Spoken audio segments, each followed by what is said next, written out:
Alors, du coup, Bertrand Benoît, auteur de BD depuis maintenant 8 ans, 9 ans. Donc à la base je suis plutôt illustrateur, j'ai travaillé pour des jeux de société, jeux de figurines, jeux de cartes, choses comme ça. Jeux vidéo aussi, pas mal d'illustrations. Et j'ai été contacté du coup il y a 8 ans par le scénariste Ronan Le Breton. Et pour celui qui faisait Aaron, je sais pas si... enfin voilà. Et pour faire un tome de Conquête, donc déjà avec Jean-Luc Istin aussi aux manettes.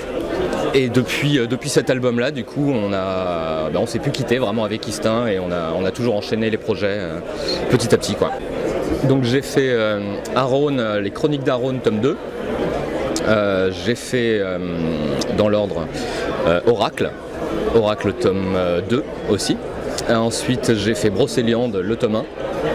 Ensuite, du coup, maintenant Conquête, tome 2. Exactement. Mais en fait, j'avais déjà beaucoup touché au cosmos avec le jeu vidéo, avec des illustrations dans le monde de Warhammer 40 000 et tout ça. Donc du coup, les vaisseaux, Jean-Luc m'avait vu en faire pas mal. Et du coup, il m'a proposé ce projet-là parce qu'il savait que je pouvais aussi, du coup, tripoter du futuriste de la SF à peu près crédible dans ce domaine-là. Pas vraiment, finalement. Pas vraiment de différence. Il suffit d'avoir un petit peu de culture SF, on va dire, ou de culture celtique ou ce qu'on veut pour faire de médiéval fantastique. Et après, tout peut très bien s'enchaîner et même se mélanger. Il y a plein d'albums d'ailleurs qui mélangent les deux, comme La Casse des Métabarons, où on retrouvera beaucoup de ce monde d'épopées à l'épée, etc.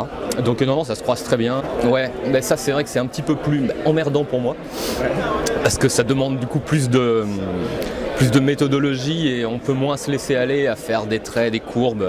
J'aime bien être perdu dans la forêt et pouvoir faire des arbres, des branches, des machins. Tout est plus facile. Quand on se retrouve dans des éléments géométriques et surtout qu'on doit reproduire page après page, se rappeler que l'entrée de la porte était en forme de losange, machin.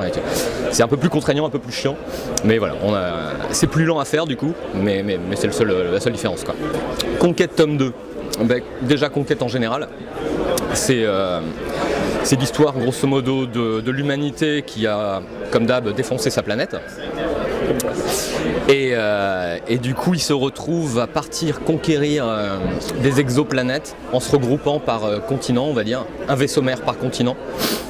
Et qui va essayer de faire survivre l'humanité sur une exoplanète qu'ils ont repérée au préalable.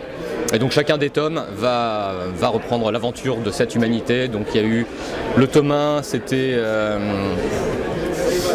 Islandia, je ne sais plus quel continent c'était. Moi, grosso modo, mon tome 2, c'est le continent européen. Le tome sur lequel je pars, là, je vais être plus sur la Russie. Tu fais un tome 3 aussi Du coup, tome 5. Je commence le tome 5, là. Et du coup voilà, là j'arrive sur une planète d'eau, dans le cas de Conquête tome 2, ça sera Déluven, une planète recouverte à 98% d'eau, et du coup l'humanité va s'y installer, ils croient qu'elle est déserte mais pas vraiment en fait, il y a quelques petites surprises qui vont les attendre. Les influences, ça a été énormément Olivier Ledroit, qui était vraiment pour moi avec tous les requiem, les Xoko, en peinture directe. J'ai commencé du coup beaucoup à travailler comme ça, même sur ordi, à faire vraiment de l'illustration en BD, quoi. Parce que c'était ce qui me paraissait le plus fou, quoi. Ça, vraiment techniquement et c'était immergent à fond. Enfin voilà, moi je suis assez fan de ça. Et du coup Guiménez aussi, du coup les Métabarons et tout ça, il m'a bercé pendant des années. Et après des centaines d'autres en fait, mais vraiment c'est les piliers qui m'ont donné envie, quoi. C'est toujours un peu mon petit bain à moi, le médiéval fantastique, donc je sais que naturellement j'y reviendrai forcément, et avec gourmandise, quoi. Il y a pas de doute. Mais faire de la SF, c'est vraiment super agréable aussi. Et le fait de changer, en fait, c'est un confort, quoi, parce que sinon on se retrouve très vite à se répéter soi-même, à être dans le même, à garder nos petites habitudes, nos mêmes. Donc voilà, j'aime bien changer et là du coup ça me permet ça. Donc je reviendrai dessus. Mais entre temps je fais beaucoup de couvertures aussi, de couleurs et de choses comme ça. Donc voilà, j'ai pas mal de petites bulles d'air déjà dans l'année, quoi. Et c'est pour ça que je mets 1 an et demi à faire des BD aussi, parce que je fais donc des couvertures, des retouches couleurs, des interventions sur d'autres trucs, ou encore du jeu vidéo ou de temps en temps. Donc voilà, je suis un peu lent, mais du coup bon, 1 an et demi pour sortir la BD, quoi. Non, je me limite à ce que je sais faire, et j'aurais quelques envies d'histoire, mais que je confierais plutôt à un scénariste quand même, c'est-à-dire amener une idée et en parler avec un scénariste qui ferait lui-même du coup les dialogues, etc. Mais si, j'aurais eu des envies de mélange d'ailleurs d'univers de SF et de monde celtique fantaisiste, quoi.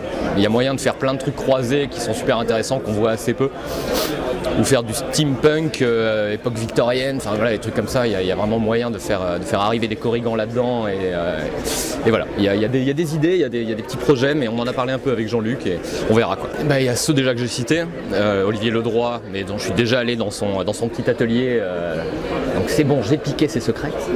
Et sinon, Mathieu Laufray, Denis Bajram. Ouais, on va dire ça. C'est la composition des pages, leur manière d'appréhender une scène, les cadrages choisis. De temps en temps, c'est pas vraiment que c'est des mystères, mais c'est des choix magnifiques, et du coup j'aimerais pouvoir avoir leur regard sur ce que je fais, et peut-être aller voir un Mathieu Laufray en lui disant vas-y, fais-moi mal et dis-moi ce que j'aurais à retoucher, grand maître. Donc bon, voilà, ça serait le genre de personne que j'aimerais rencontrer pour piquer des trucs.